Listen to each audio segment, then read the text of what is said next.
although Complexity Limit have opted for a second Unholy Death Knight instead of an Outlaw Rogue, which honestly is playing instead. They're both starting with the same Shroud over into this Heartsbane Triad room. Of course, in the MDI, every single time that top left door will be open, so there's no random chance with the doors here. And both teams pulling into that first boss right now, Tettles. Yeah, and you actually do see, honestly, only ended up pulling the left side with the Acolyte and the Frogs, whereas Complexity Limit ended up pulling both of the sides, the Acolytes and Frogs. With that bursting affix and a raging affix active, that can actually be incredibly dangerous with how Heartsbane Triad works. So you end up getting like a heal reduction, and whenever those mobs all go off, they end up bursting. And if your healer is stuck in that healing reduction, even if they do have Way of the Crane up, it can be dangerous. That's why honestly I elected to use their Bloodlust there. Whereas on the side of Complexity Limit, they're saving it for something else in the future. Yeah, you know, it's probably a 2 Bloodlust dungeon, even if they save that first Bloodlust for a couple minutes, they're probably not costing themselves a use there. But yeah, you're absolutely right, the bursting affix there, extremely dangerous. We saw both Death Knights using Anti-Magic Shell, or all the Death Knights in the competition actually using Anti-Magic Shell to stop getting any of those stacks of bursting, but unfortunately both teams had a Death Knight mind-controlled with that Anti-Magic Shell up, and it made it really take a long time to break both of them out. From that mind control. What do you think your ideal what do you think the ideal class to get mind controlled here? I think for honestly it almost has to be the rogue, right? Yep. And then for limit it's the DH. Is it the Demon Hunter? Okay. The Death Knight is like always the worst thing to get mind controlled on this fight because they've been like setting up wounds and setting up their burst, and if they don't get mind controlled, they can just break out that person in a couple Scourge Strikes and their cooldowns. But if they do get mind controlled, then it just kind of puts a huge break on their train. Yeah. So honestly, actually ended up killing Heartsbane Triad just a little bit slower than Complexity Limit, even though honestly elected to use their Bloodlust. Complexity Limit ran all the way through the corridor there, popped a bunch of group Shadow Melts to not get in combat with too many of the mobs. They are going to get in combat with that one witch they saw walking through the doorway. There's their Bloodlust, and now you actually see all the damage coming through. This is going to be pretty scary once all the mobs start dying. And we saw a 10 stack of bursting extend to an 11 stack, but Twisted able to keep everybody up there through that. They managed to have Anti-Magic Shell again on their 2 DKs, so no bursting stacks on them. Oh, but Twisted down. Yeah, you got a 6 extend into a 7. Twisted ends up going down. It looks like they're going to be able to make it all the way through here, though. So that is probably one of the pivotal points. Where on the side of honestly, they're doing a very similar pull just in terms of size. I think they may not have one of the witches that Complexity Limited elected to grab, but yeah, they don't have Bloodlust there. Unfortunately, ours there used Anti-Magic Shell after getting the 11 stacks of bursting rather than beforehand, which is a lot less effective. But somehow Ninja was still able to keep everybody up through all of that. Just a casual 190k HPS. Yeah, there's Way of the Crane doing its thing. Complexity Limit are entering Nihilotha now. They are going to fight one of these mini bosses here, Urgroth, the Tank Buster. We'll see if Honestly decides to replicate that route or if they're going their own way after this. Looks like, based on their positioning, standing right in front of that obelisk, that is probably their next order of business. But as I say that, no, they are immediately going to do something else. Yeah, it looks like, okay, so it looks like Ash is actually getting ready to pull the mini-boss away and then pull Soulbound Goliath all the way through. You actually do see Ninja there taunting Soulbound Goliath. Ash will end up vanishing off Matron, is it Matron Brindle? Matron Brindle will be vanished off, and then nobody will be in combat with that. They are going to then use some of those mobs right there to be able to funnel into Arsenal, allowing him to do a little bit more damage, but it looks like the Demon Hunter may be stealing some of that with his Fel Barrage. Could well be. Yeah, you can see Pumps there pumping that HPS. Looks like that was the Lucid Major activation and just doing a tremendous amount of self-healing. But yeah, that's always the interesting part, right? When you're playing this Death Knight composition, the AoE from the other people actually kind of reduces the Death Knight's single target even. So it's something you have to be really careful with, what the priority are. Are you prioritizing the single target? Goodness. Or do you just want to kill those ads as quickly as possible? This is so scary for Complexity Limit. So they're in a 4 stack of bursting right now. Matron Brindle is enraged. They do not have a soothe. Beautiful extend though. Or, everything ends up going down really quickly. That could have been very dangerous on the side of Complexity Limit just because of how much trash they ended up pulling into Soulbound Goliath. Max would have probably been the breaking point in that, but making sure that he able to layer his cooldowns really well there. They are able to push through. Soulbound Goliath by himself, not exactly the most dangerous thing. That's why a lot of these teams are electing to pull some trash with him. Yeah, you can see Max also doing a lot of HPS there, also playing that Lucid Major. So both warriors here. We're only an hour or so into the day, and we've seen, I think, 3 different major essences out of Brought Warriors so far. We've seen Vision, Anima, and now Lucid Dreams. Yeah, coming out in this tournament. And if you actually want to check out what some of the people are running, you can go to mdi.gcd.tv and use the inspect tool there to be able to look at what people are in fact using. And I believe those tooltips are powered by Wowhead. So make sure you guys check those out. Complexity Limit, again, pulling more trash into Soulbound Goliath. It looks like, honestly, we'll end up downing Soulbound Goliath a little bit earlier, but they do still have that obelisk to deal with. Yeah, Complexity Limit ahead on trash here and ahead on obelisks. They have killed one Awakened mini-boss. Now, of course, the size of that advantage is variable, right? It depends on how many Awakened bosses each team is planning to fight with Gorak Toll at the end of this dungeon. If Honestly is planning to fight all 4, for instance, then they are not behind at all on that front, right? But they are setting themselves up for a very hard last boss fight. Oh, okay, so Pump's there, jumping on top of that table. That table is a notorious snap spot. There is a decent amount of snap spots inside of Waycrest Manor. You don't see a lot of teams using them on the live ladder, but that being used really well there by Pumps to make sure that you get all those maggots and those gorgers snapped up into that spot to be grouped up quickly. Okay, you actually did see the Nether Walk coming out from the Demon Hunter to make sure that they didn't get like an extend on the bursting, or that all the classes did not end up going down there. Honestly, killing off those peasants that drop maggots whenever they die, that was a good pull by them. Yeah, you could see a really good job of them snapping up to that little table thing, and then they snapped it down, and Ninja, the healer, went up onto that snap spot, which prevented the Gorgers from jumping onto anybody and causing any problems that way. So really good use of that spot and kind of using all parts of it. So Complexity Limit is actually taking a slightly slower approach. They're doing something that's more relative to like a live key strategy, where they're just pulling all of the mobs out and then just dealing with them out in this courtyard area. The courtyard area is way easier than dealing with it in the hallway, just because of how much space you do have available to you. And now, honestly, is working on that Huntsman Lodge area, where they have a bunch of these marksmen, but the major mob that you need to watch out for is that Survivalist and that Serpent Sting cast. If that cast ends up going through, especially while enraged, you would likely see a full team wipe. So making sure that or a revival. They do have a revival available. And that's a good point. So they have access to kind of one get out of jail free card against that, but yeah, very, very serious dot coming out if that thing ever gets a cast through. Luckily, they should have enough interrupts here. Meanwhile, Complexity Limit are doing a massive pull into Rawl the Gluttonous here, with both of their Death Knights presumably getting ready to blast off here. This is going to be kind of scary for Max, especially if everything starts enraging. They do have an AoE stun available in the form of that Demon Hunter, but like this is going to be really dangerous for Max because it's going to be meleeed by enraged mobs. There was a 10 stack of bursting that came out. It ended up getting healed through by way of the crane, and now they changed it into a different 9 stack. Okay, so Complexity Limit is going to be able to stabilize here health-wise. Honestly, on the right side of your screen, doing a similar pull. I think it's a little bit smaller than what we saw from Complexity Limit, but still incredibly dangerous. And their pull is in disarray as their Demon Hunter goes down. That is a problem for them. But you have to stop. They do not have a battle res available either, so they're going to have to probably finish this boss fight just without a DPS, because there's not really an easy way to reset Rawl the Gluttonous once everybody is in combat with them. So they're just gonna have to, make their way through this with a DPS player down. That is really gonna hurt their time here. That's probably something like a minute off of the timer for them at the end of the day. Yeah, but I mean, fortunately enough, it's not going to be a full team wipe. This is going to be significantly, just finishing off Rawl at this point is quicker than just wiping it up, because you can't reset him as he is a stationary boss, so he would just full wipe you. So they're just going to have to power all the way through.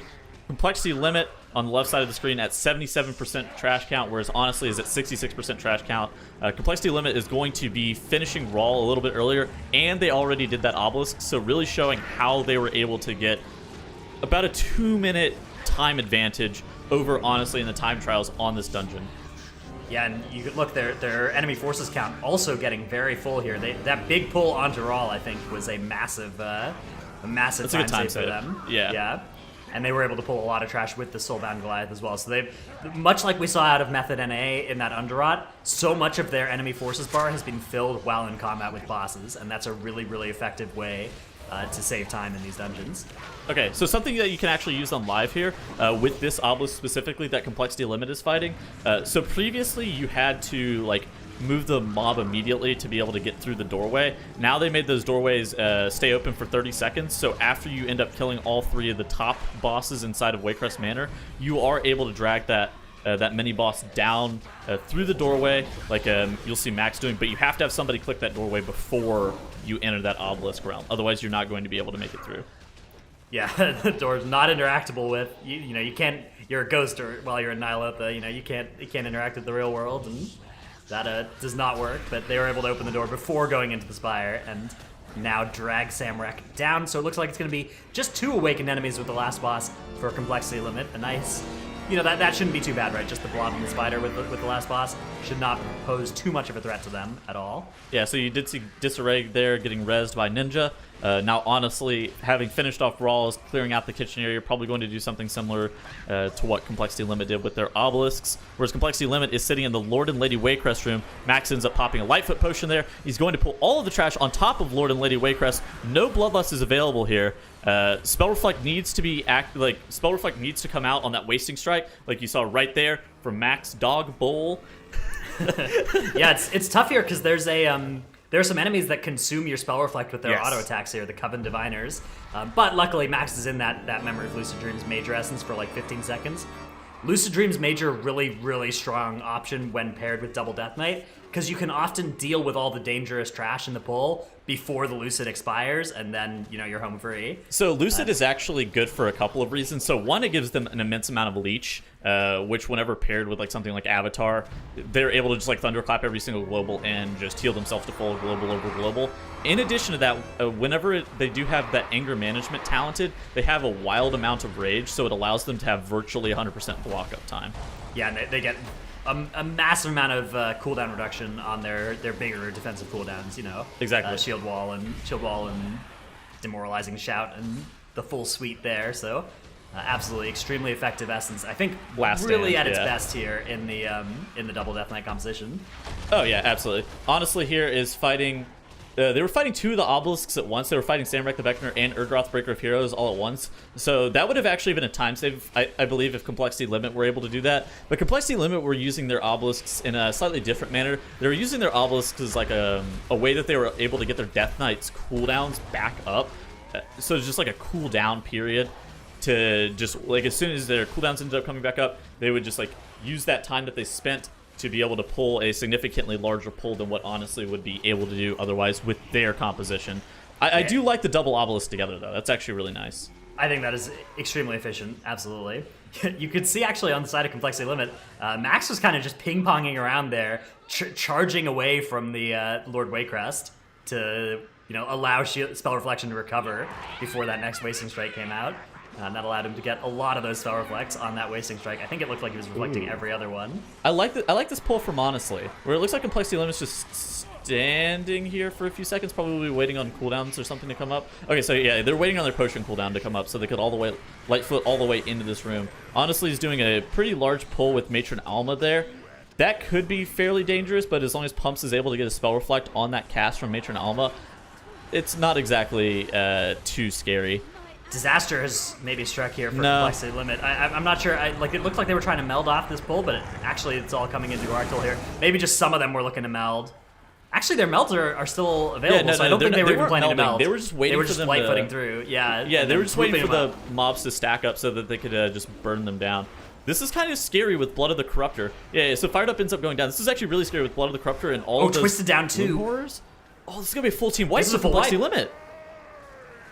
That is not good. That's not what you want to have happen. They just used their Bloodlust too. They lost so many resources there. I don't think, honestly, he's going to be able to catch up. Just because of where they are positionally in the dungeon. But that was a pretty big... those Gloom Horrors are all at like 2% health and are resetting to full. Actually, that might be good news for them because those do kind of provide some damage onto the boss with those Death Knights. It looks like they're going to just take them slow here. Yeah, sometimes those enemies will stay raging for a couple seconds after they reset, and then if you pull them again, they'll be raged for a while. And they do not have a Soothe available either. Protection Warrior, notoriously bad at dealing with 100% health enraged Gloom Horrors. Yep, that's not good. Meanwhile, honestly, catching up here, they are pulling Lord and Lady Waycrest now, and they still have their Bloodlust available and a Battle Res. So they're in position here if Complexity Limit maybe has one more thing go wrong to close the gap here. Both of them on, actually, honestly, is going to be full on trash count here, whereas I think Complexity Limit is still going to need to get a little bit more after they're done with all this as well. I'm not 100% sure, but... Are they going to have to go back up top and actually kill those soul essences that they skipped? They are going to get... no, they're going to be fine because they still have the count from they have the count from Awakened enemies. okay. So yeah, they're all right. They're going to be at 100% here. So, but honestly, doesn't have to full Gloom Horrors. Honestly, can just go right to Gorak Tull after Lord and Lady Waycrest. They can just shroud over there and be done with the dungeon. So Complexity Limit here ahead just by maybe a minute now, a minute and a half. Going into Gorak Tull the second time, this time for sure. No Gloom Horrors jumping around here to add extra damage this time. So all they have to do is make sure they get their interrupts on Voidweaver Malthair, and they kill the Blood of the Corruptor before they run out of room in this small, tight boss encounter area. This is still pretty dangerous, but as long as Complexity Limit is probably able to get that Blood of the Corruptor down, which I would suspect has the highest focus from the players, then they are pretty much home free. Voidweaver Malthair is not exactly the most dangerous, but the Blood of the Corruptor, especially with the limited space that is available on this boss encounter on Gorak Tull, can be fairly dangerous. Gorak Tull, 75% here as the Blood of the Corruptor dies. Voidweaver Malthair, also 50%, so you're absolutely right. They were focusing down that Blood of the Corruptor. I wonder if they're... Oh, actually, Voidweaver Malthair gets that curse cast off on Twisted. That's really obnoxious, because it's they have no way to dispel curses, and it's a cast speed decrease. But luckily, they were able to recover there without too much difficulty. Yeah. Looks like they're going to be in good shape here. This boss fight, not too much else dangerous, especially with the affixes active right now. None of them really interact with the boss fight at all. Raging, Bursting, and Fortified, none of those effective here. So they're dealing with just plus 19 Gorak Tull. Yeah. It shouldn't be too much of a challenge for them at this point. Honestly, ends up shrouding all the way through, shrouds all the Gloom Horrors here, and now they just have to deal with Gorak Tull plus the two... plus 3. Oh, yeah, plus 2, you're right. Yeah, plus the 2 obelisk bosses. They do have their Bloodlust available, but I think it's a little bit too little too late. Even with that major flub by Complexity Limit, honestly, is just part of their strategy, plus that full, or plus Disarray dying on Raw didn't leave them enough room to really be able to Complexity Limit does have 6 extra deaths, which does translate to 30 seconds. True. That being said, I think 30 seconds is not... I don't think they're going to quite be able to kill Gorak Tull here from 73% in 30 seconds, but it is going to be fairly close. Yeah, their times are going to be within a minute or so of each other here. Actually, Complexity Limit time still better than Honestly's time trial time, but dramatically worse than their own best time trial time. I think honestly just ended up doing like 1 or 2 more pulls in terms of just quantity in the dungeon, and that ended up, while it is a safer strategy, and like bursting Waycrest Manor can be fairly challenging, it just ended up costing them a little bit more time than it should have, and that'll be it for Complexity Limit taking the first match. That's right, Complexity Limit, even after they had their own flubs, as you had just mentioned there, Dranos, they still had a better time than their opponents' best time trial time. So in many cases, ironic, this was just Complexity Limit's dungeon to warm up, and it was also their dungeon to lose. Yeah, definitely. This is going to be something that's a bit of a confidence booster for them, that they can have a major flub like that and still take a win. And let's be honest, that last pull, especially with these affixes, is incredibly dangerous. When they died, they had, I believe, 4 of the Gloom Horrors raging on top of having 4 bursting stacks, as well as I think some casts from Malthair were getting off. So there was a lot of damage going out, and I believe both I'm Fired Up and Twisted went down. Popped the insta-battle res on Fired Up, and then of course the healer went down, and the pull was over at that point. They almost kind of pulled it together and made the pull worthwhile by finishing off the Gloom Horrors, but like we saw, all 4 of them were still alive at 2%. But I mean, I think that's a pull that just about anybody could flub at this point, especially with these affixes. It's just a super dangerous pull for them. So yeah, like I mentioned earlier, big confidence booster for them that they can take that dungeon, and we'll see if they can keep it going into the second map. Yeah. And that's really going to be what we want to look for further from this one, Dranos, as well as Waycrest Manor was their dungeon to lose because they had such a strong time trial time throughout. But now we get to see how well both teams have practiced for Freehold, for King's Rest, the newer dungeons that should be taking up the majority of their practice time lately. Yeah, this is the stuff that they've been doing in the past 2 days rather than, last week when they were getting ready for the time trials. So we'll get to see, if their strategies have evolved, if their team dynamics have gotten better, if they've got more efficient pulls. As, of course, these are both teams of people that are kind of getting not necessarily new to the MDI, but new to playing together in the MDI, and so learning how to build a good strategy in a dungeon with each other for the first time. Yeah, I think that's always something that we've seen a lot of history as well about titles is, these teams have been able to practice together, they might know each other very well, but then tournament gameplay is another story that they have to think about. Oh, sure. And I mean, there's going to be some synergy that needs to be built. Honestly, not exactly super well known for like doing a bunch of high keys. There's more tournament realm MDI style competitors, so it will take some just like getting used to for them to be able to just like get in enough practice to be able to where they feel comfortable just doing the dungeons baseline and then converting that into MDI style like strategies and stuff like that. It will take a little bit of time. I think both of these teams looked like pretty good even though they both had some major mistakes coming in. Yeah, and let's start talking about that as well as ironic of where Complexity Limit was just pulling away from the beginning despite their mistakes. Yeah, that's kind of the major thing I want to focus on here is that, it wasn't really honestly making mistakes that got Complexity the win here. Limit's routing throughout the early part of the dungeon really set them off in the lead, and it kind of started off from the first boss where honestly committed their bloodlust to that first boss and still ended up killing the Triad after Limit. And then of course, because Limit still had that bloodlust available, they were able to pull off a larger pull in the courtyard and start, careening ahead from there.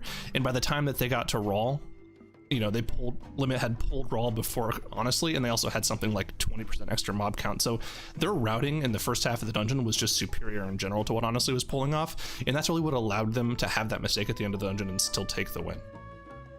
As something else, I actually did like honestly's routing with how they ended up pulling Matron Alma at the very bottom part of the manor. They pulled that whole entire floor together. I thought that was an interesting strategy, but how they were just taking like that like beginning part and then like that little bit of post courtyard / hunting lodge area was just a little bit slower than it needed to be. And I always think it's very interesting to see is how the different routes are really comparing throughout these series, Dranos, and what kind of inspiration are they taking from their opponents? What are they taking from last week from a different region as well, and how can they kind of apply it to themselves? You think on the side of Honesty they're kind of just going to bookmark the VOD and start checking that out later to see how they can improve their route? Maybe. I mean, in a lot of ways, there were some things that I think Honestly did that were maybe better than even what Complexity Limit did. Yeah, yes, indeed. For instance, I think that the double obelisk, fighting two obelisks with each other, it's hard to imagine that being worse than fighting them separately, right? Fighting two obelisks one at a time seems like that's always going to be a lot slower. Doesn't seem that much more dangerous to fight them together, so I think that maybe Complexity Limit even has further optimizations they can make to that route, saving that obelisk. Tettles was talking about how that obelisk functioned as a cooldown recovery tool, but I think that they might be able to find a way where they can activate both of them at the same time and save even a little bit more, save another 30 seconds off that timer next time. I think Honestly's Pitfall was actually the comp, like the Rogue versus the Double Death Knight. Basically, the Double Death Knight is you just committing all in on like pulling these huge pulls into bosses, whereas the Rogue is just a little bit more finesse, ultimately, but it doesn't really save you enough time for it to be worth. Well, on top of that, I think one of the major there was one major mistake from Honestly that cost them, a solid half minute at the time. Disarray was pretty much dead for all of Rawl as well, so, that was a pretty big hit to them as well, but, I don't think in general that would have made the ending a little bit more close, but I think it was just a little bit more superior in terms of routing from the Limit side. And we're going to have to see how superior, how different the routing is going to be as well, because with our next game coming up, we've got Freehold, and once again, Dranos, just like last week, we've got Bolstering. Yeah, with Bolstering active, you can expect to see a little bit less on the Death Knights than if Bolstering weren't active. I think we'd be seeing double Death Knight out of most teams in this dungeon. But Bolstering is active, so instead, Hunter is likely to be the kind of dominant DPS class because they do well in all size pulls and they have the ability to actually priority damage and stop AoEing as needed pretty effectively. So they can manage the Bolstering affix in a lot of different ways there. So I think that it's going to be exciting to see that out of the teams. I wonder if anybody's going to try and emulate Zamok's strategy we saw from Perplexed last weekend in the European MDI of kiting those 4 awakened mini bosses at the end of the run. It's weird that you brought that up because I'm pretty sure Complexity Limit was kiting the obelisks in Atal Dazar just by looking at their Atal time. So they definitely have practiced it. Whether or not they're going to commit to doing it inside of this Freehold, I guess that's going to be something that's going to be interesting to see. Yeah, it was a strategy pioneered in a Freehold, but it definitely looks like it has a couple of applications in some other dungeons. It is kind The of dungeon infection has just spread. Yeah. yeah. Let's call it what it is. It just started spreading. We're like, oh, you could do that? Oh, Where can we do that everywhere else? All right. Let's see what these teams have in store as complexity limit is up 1 against Honestly as Freehold gets going. And we are seeing divergence here right at the very start of the dungeon, with Honestly doing a pull here at the very start, whereas complexity limit just heading right to the boss arena, and they are going to do their first pull right under where Skycap and Crag will spawn. Yeah, so complexity limit, they're doing that RP pack plus that little pack that's on the ledge, whereas Honestly is doing the pretty standard 9 pull at the very beginning. Making sure that they actually DPS down that Enforcer because it has mismatched health will be important. You see that Enforcer does end up going down about the same time that the Corsairs end up falling from Honestly. They end up getting 14% count, where Complexity Limit, I think, is just like in a better part of the map, especially if they do get similar trash count. Now, here's where you're going to see what Honestly ends up doing. If they end up doing that RP pack by itself, that will be a significant time loss. But if they do it with another trash pack that coincides with it, then they can actually save a decent amount of time, I think. Looks like they might just be fighting it all by itself. I agree with you, Tuttles. This seems a little bit inefficient. Yeah, It's definitely just inefficient. Ultimately, fighting double Enforcer, double Dog by itself, where on the side of Complexity Limit, they ended up fighting, what was it, like just 2 Corsairs? In addition to that, that's always going to be a significant advantage, just in terms of like the time that you're going to be gaining or losing. So. Yeah, you know, Honestly may have had reasons here based around cooldowns, but I think that Complexity Limit had a really good thought process then, which is like, all right, you know, if we want to use cooldowns on a big pull, we may as well make sure that that pull includes the RP mobs that spawn Skycap and Crag, so that we aren't locking ourselves into then doing an inefficient pull while we wait for those cooldowns to recover. I mean, they ultimately blew both Bloodlusts. Like, both teams ended up using their Bloodlust there. So it's not too terrible. Skycap and Crag is down to 56% for Complexity Limit, whereas at 83% on the side of Honestly. Just making sure that they dodge out of the way of that charge. Ours just blasting off here on those damage meters, annihilating Skycap and Crag's health. Don't know what's going on over there, See but what he is playing. looks like he's playing Beast Mastery Hunter, Tuttles. Okay, That's dude, the, I was checking kind of greenish color. Blood of the Enemy versus Vision of Perfection. Okay, so he's actually playing Blood of the Enemy. Vision of Perfection Major is something that Hunters will end up playing occasionally, but he is in fact playing Blood of the Enemy. And of course, if you'd like to check out what gear, talents, Azurite, Corruption players running, you can use our tool mdi.gcd.tv with tooltips powered by Wowhead to make sure you can check those out if you would like. Yeah, Blood of the Enemy, usually the kind of standard choice here. Ooh, Eric nearly gets hit by Sharkbait there. Tuttles, that is something that you're no stranger to, right? That bird charging across the arena, right? Dude, you just don't see him coming. Yeah. But they, Complexity Limit, are able to take that down and able to actually pull some trash onto the end of the boss fight as well, in much the same strategy that Method EU were using last weekend to mitigate the inefficiencies of Bolstering. Instead of pulling trash onto the start of a boss fight, instead pull trash onto the end of the boss fight, and that way Bolstering doesn't come back to haunt you. So it looks like Complexity Limit here are about 4% on the enemy forces meter behind, and maybe 20 or 30 seconds further ahead in their pathing. That actually seems like a fairly even exchange here. I'm not sure which of these teams is ahead. Well, it's definitely going to be Complexity Limit. They're definitely going to be a few seconds ahead. So not only that, but Atrocity ended up blowing his Vanish at the bottom few percent on Skycap and Crag and starting that pig RP for Council, for the Council fight for Trothak. Whereas honestly, Ash was, I don't even know if he's doing it, or I don't even think he looks like he's doing it. He looks like he's just like running with his whole entire team. So that's going to be a little bit of a time loss in of itself as well. Yes, starting that RP early, you know, it's kind of, it feels bad. You're just kind of walking around the map, not really doing anything, but it does then save you a bunch of time later when you show up in that room and the pig is already there with all those stacks of the slow. Looks like, honestly, though, getting a little pull here underway, a different one than Complexity Limit, who opted to just kind of pull the boss as quickly as possible. So, honestly, ended up drinking instantly, which will end up, like, de-aggroing some of the mobs. I believe it's, like, Buccaneers on this week. And then they ended up doing this trash pull. They also have a Crusher in the pack. The Crusher, of course, does not bolster other mobs, but if it... but it does get bolstered. Or, yeah. Wait, no, it does. Problem, it does right? get bolstered. It doesn't bolster other mobs whenever it dies around it. So it can be bolstered though, but they're using it to just cleave off of. He looks like he's getting incredibly large right now, but the pack should be dying pretty shortly. did look a little sketchy, but they were able to get it killed there. Yeah, gotta watch out for that combo of harpooners and and the crusher, right? That's a little bit of a 1-2 punch that can quickly delete players from the group. But they were able to deal with that without any of that happening, and honestly extending their lead here on the enemy forces meter. Meanwhile, Complexity Limit trying to take care of this second boss fight long before Honestly even pulls. It looks like Honestly finally getting underway here into this boss room. So they are now 15% ahead. Complexity Limit ended up pulling some of the trash into the boss, and they are still in boss combat. You can actually see Captain Eudora does still have her health bar up. She will end up like stunning targets for you and still be doing damage and fighting alongside you as long as you don't drop combat. The reason that you actually want to pull some of the trash at the bottom little bit of percent, especially on this raw jolly setting, is because whenever you do get those brews, the bad brew can do damage to enemy targets, including trash. That bad brew is fairly overtuned, I will say, so it can help you out by a lot. Is that Ludwig around still with the pig? Wait, is the pig around too? The pig, I think, was dealt with.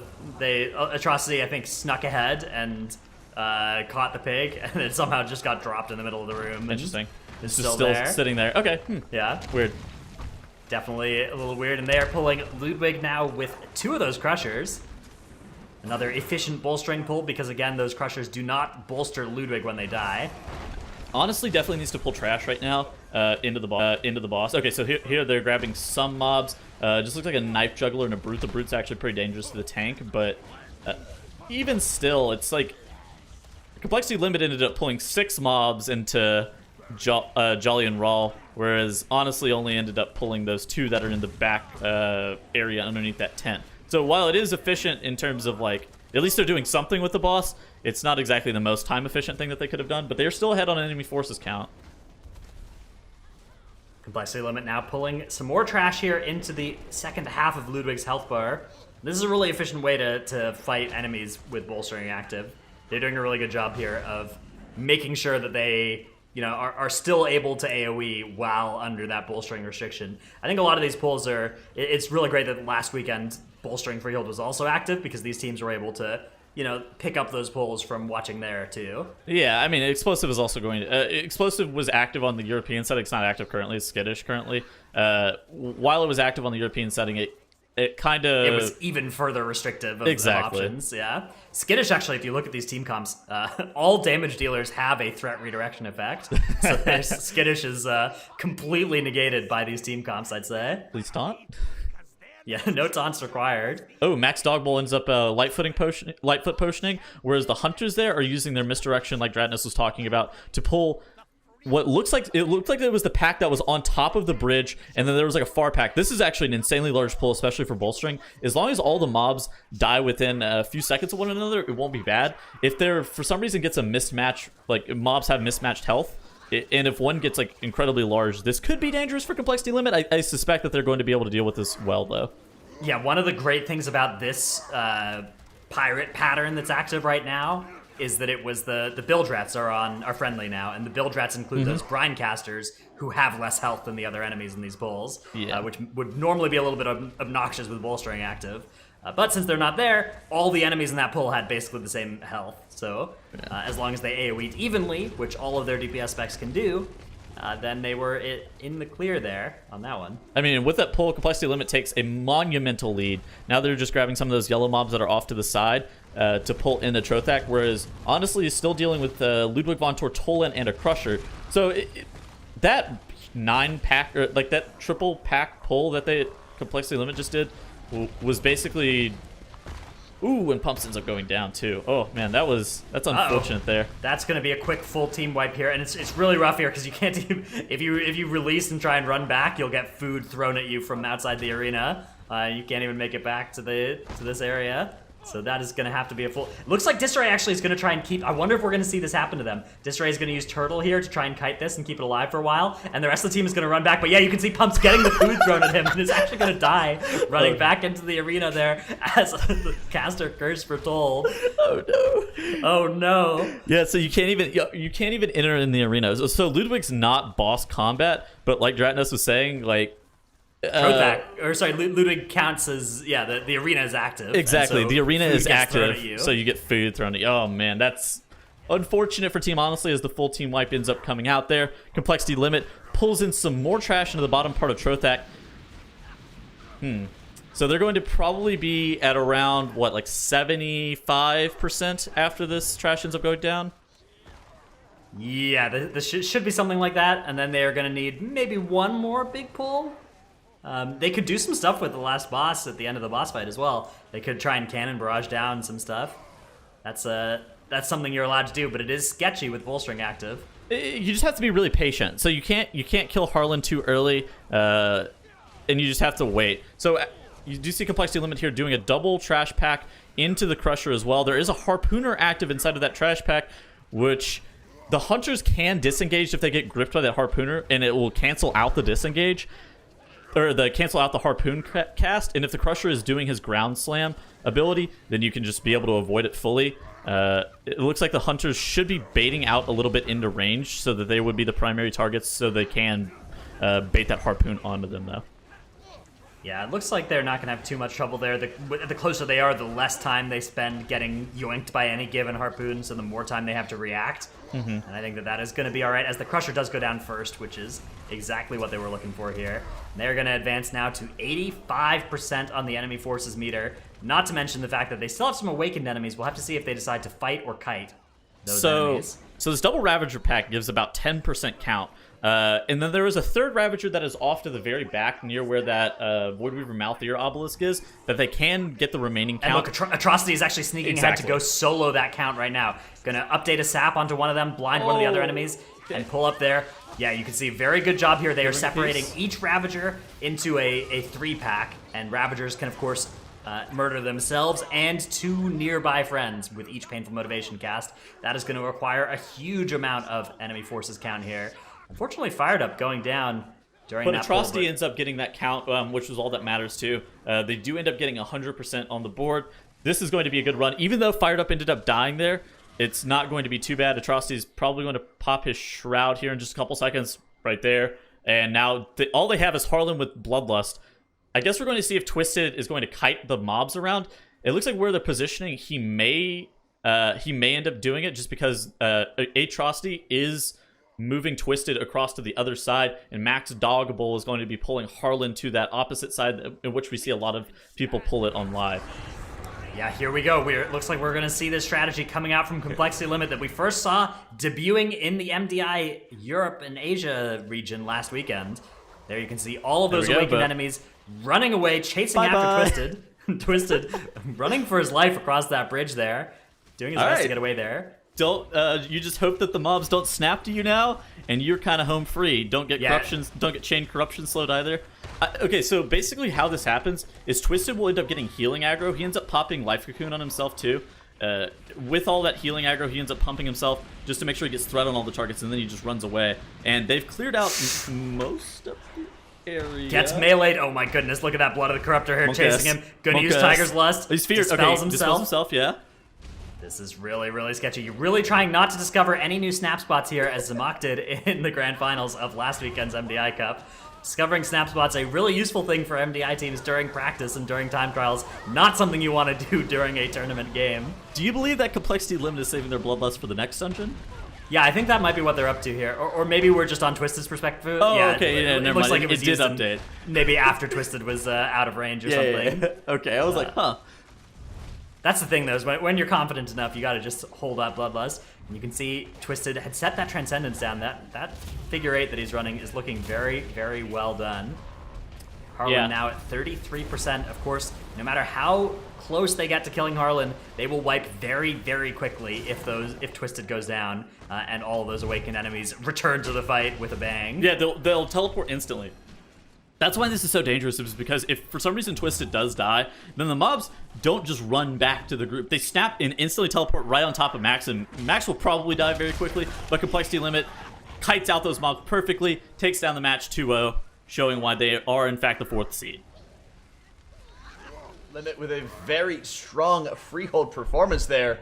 And again, we're getting to see more of the kiting being successfully pulled off there. Is ironic. I mean, in addition to the kiting being perfectly done by Twisted there, that was just a ridiculously fast time. 14:06. Bolstering just like EU had last week as well. Now,